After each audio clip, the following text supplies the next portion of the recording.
ਸਾਡੀ ਉਹਨਾਂ ਰਿਪੋਰਟ ਨਹੀਂ ਸੀ ਦਰਜ ਕੀਤੀ, ਉਹਨਾਂ ਫੜ ਕੇ ਉੱਥੇ ਉਹਨੂੰ ਜਿਹੜਾ ਕਿ ਨਾ ਅਫਤਾਰ ਕਰ ਲਿਆ ਉਹਨਾਂ, ਤੇ ਐਸਪੀ ਦੇ ਸਾਹਮਣੇ ਜਾ ਕੇ ਰੋਏ ਪਿੱਟੇ ਵੀ ਸਾਡਾ ਕੋਈ ਗੁਨਾਹ ਨਹੀਂ ਹੈਗਾ।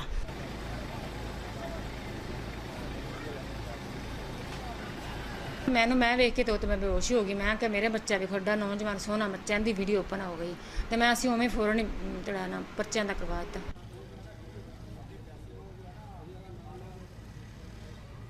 दरिंदगी पूरी की ने बच्चों नशा दे के टीके ला के कुहाड़ियाँ टोके लैके हथियार वहा के हर चीज़।